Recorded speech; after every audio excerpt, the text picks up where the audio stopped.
In this video, I'm going to teach you 5 steps for a $10,000 table finish. What I'm doing here is I'm flattening our epoxy table with my RC2259 flattening bit from Amana Tools. You can get this on Tools today. I'll put the link in my bio. Once the table's all flattened top and bottom off of my CNC machine, I put it onto my workbench and now I start sanding. So my process is I start with 80 grit and I work my way all the way up to 180 and I don't stop until all the swirls are gone. I use my Mirka 6-inch orbital sander. These are fantastic. You can get them anywhere.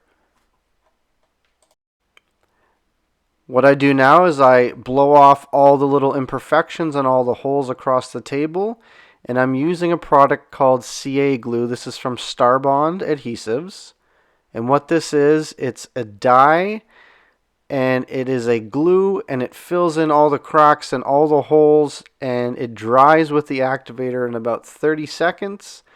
What you can do after it's all applied is you go back with your sander, you sand everything down, and it's a complete finished smooth surface for you to apply.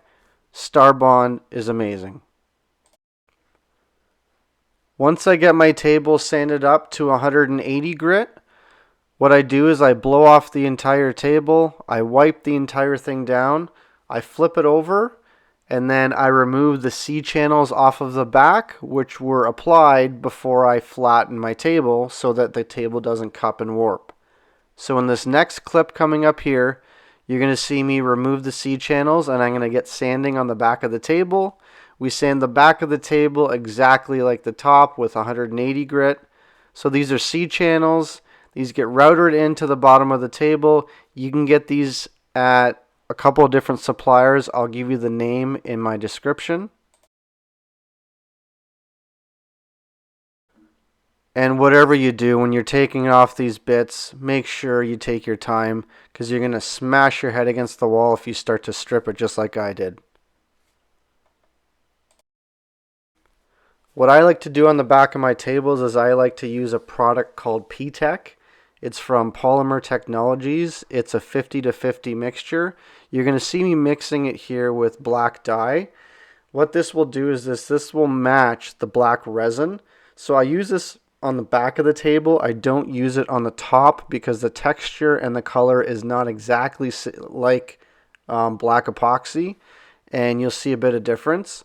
Once that's all done and sanded down, the next thing we do is apply our 1101 finish. This is where the 5-step process comes into play.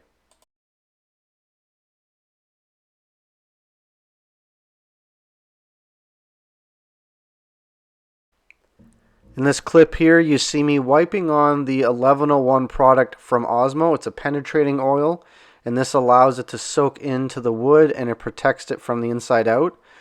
Once this has been applied, what I do is I wipe off the back of the table, I put on my C channels, and then I flip over the table and I start cleaning up the top with a rag, and then I'll use 1101. So here's your step 1. You have to put tons and tons of 1101 on the top of the table. Use a gem polisher to buff it in if you have one of those. Again, I'll put that link in my description. So step 1, 1101 oil. Once that's all buffed in and it looks like it's dry, what you want to do is come back and buff it again. So this is step 2. This is called Osmo 3043. This is your finish product that goes on the top. It's your film finish. So you take out your Osmo roller, you put on a generous amount of 3043, and you want to roll it all over the table, back and forth and on the sides. It looks like it was a lot, but this stuff goes a long way.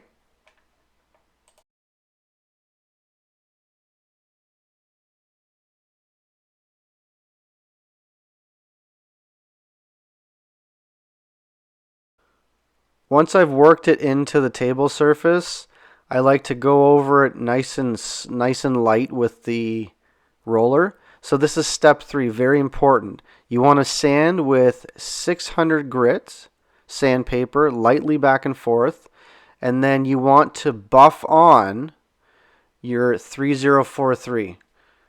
So as you can see, this is going to be an unbelievable finish. So buff on, and step 4, you want to come back the next day and you want to buff on another coat. So here is the secret to how I get a perfect finish. This is the most important part. Step 5. I buff on in step 4. I come back in step 5 30 minutes later and I buff off the table so it's nice and clean and nice and dry. This is the finish you get. Let me know what you think in the description.